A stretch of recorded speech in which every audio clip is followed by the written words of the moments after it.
nin ayaa naagtiisa gubay gabadh ayaa ninkeedii ceejo ku dishay sidoo kale laba wiil iyo hooyadood ayaa aabahood gacantooda ku dilay wallahi meedka intuu noo yaalaaniyo annaga hadda saldhigaan tagnay xalay waa la qaaday si idida la geeyay waa la soo baaray allah waa soo noqsanay meedka intuu noo yaala haddana firinjeelan geysanayna annaga dawladdan cadaalad ugu fadhinaa annaga xalay dhacdo aad u naxdin badan ayaa waxa ay ka dhacday xaafad ka tirsan degmada Kaaraan ee gobolka Banaadir waana xaafadda aan ku suganahay meel aan ka fogeen isgoyska Sanca ee magaalada Muqdisho laba wiil iyo hooyadood ayaa la sheegay in ay dileen adeerkood qabay hooyadood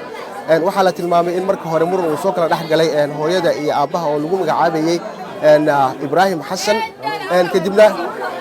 hooyada waxaa la tilmaamay in ay u yeeratay wiilasha oo markaas xaafadda ka maqnaa kadibna markii ay yimaadeen waxa dhacday dhacdo naxdin leh wiilashii ayaa la tilmaamay in ay dileen adeerkood soo korsaday wiil uu dhalay aabaha la dilay ayaan ka wareysanay wixii goobjoog u ahaa xalay biyo hooyo isku dhaceen markii hooyo ilmaha dhashay labada wiil iyo aabaha isku doobteen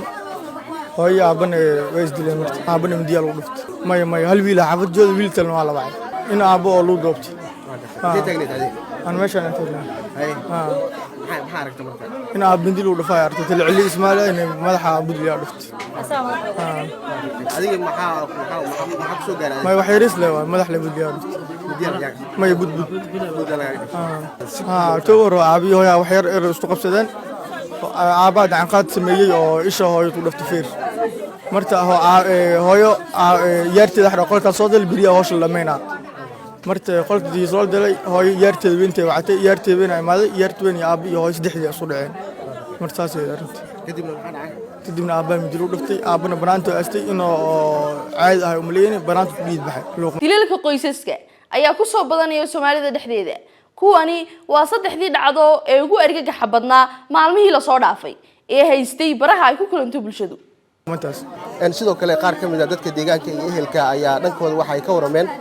dhacdadan naxdinta leh ee xalay ka dhacday degmada Kaaraan ee gobolka Banaadir adeerkay adu wixii feeraha iyo caloosha loo geliyo horta waxay ma xisaabsamayaan laakiin waxa ugu daran tan halbowlaha laga geliyo tan dishay adeerkay tan halbowlaha laga geliyo waay wiilkiis kala joogo oo qaan gaaray oo kala celinay wiil asoo iyada kala liya joogo oo kala celinay oo joogay aabay ma horta ay ku dilaysiin aabay ma horta ay ku dilaysiin aaba orod dadka ay ku dilin aaba orod asna ma ordin gurigeyga waa lagu dili karaa ay u dhahay xaq u leeyahay gurigeyga in lagu dilo ama in wax ku dilin kaygu imaado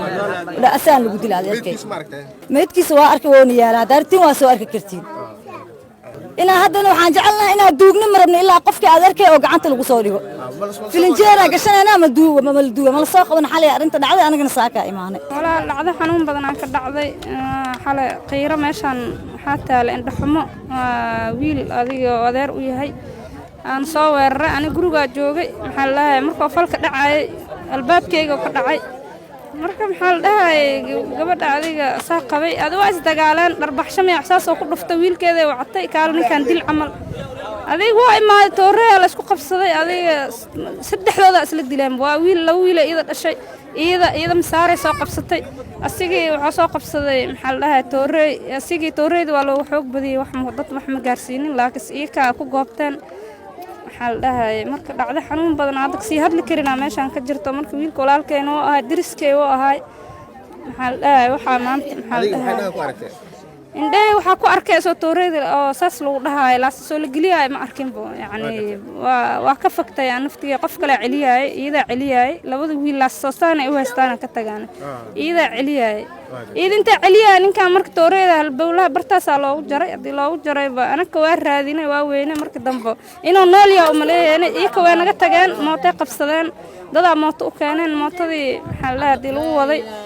hadii adiga soo noqdeen ba asigii helnayba soo meeda helnayba oo luuq meeshaas ay yaalo marka alxamdulillah walaa qadara ku dhacday ninkaas nin miskiin oo iska ah cadaalad in wax loogu qabto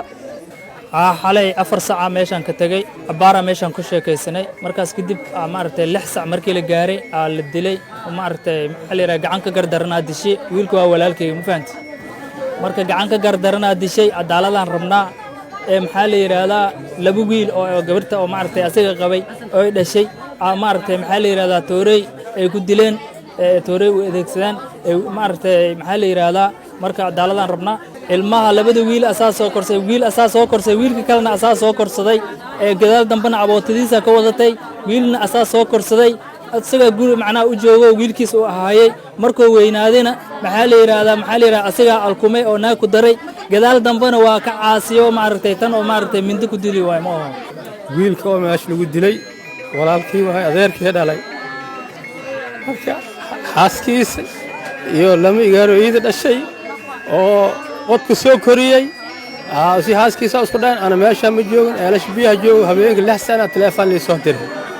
inta badageen goob joog ma ahan igaarkiisa oo tumisiyad jira telefoon soo diray marka xaaskiisa isku dhayn wiil inta joogo iyada dhasho odagoona mid kale oo meel kale jiray telefoon u dirsatay waa isku yimideen saddexdooday weerareen ina habeen 6 saacadood oo ninka dhinta lii soo sheegay hadda anay eelash ka socdaa الله ونهريس ولكن قاعد كرتنا دش عدالة ربنا دولة مداوينا رئيس الوزراء ماملك قبلك بنادر الحمد لله أنا تلياش إذا مدة وحرمنا إن عدالة هلنا أنا من كنا لو سوقبته ولكن قاعد كرتنا دش إسلامته أسوق قبي يا لوويل أو قولي لك كسر كورونا وأصيغ قاعد كسر كوريي أي معناها إلهي كو أفسدي إلهي كو صابوي هذا مركز الآن حالي waxaan tagnay meedkii waxaan geynay CID-da waxaan geynay isbitaal Madiinaan geynay saakada jimcaha ay tahay waxaan ku balansanay saldhiga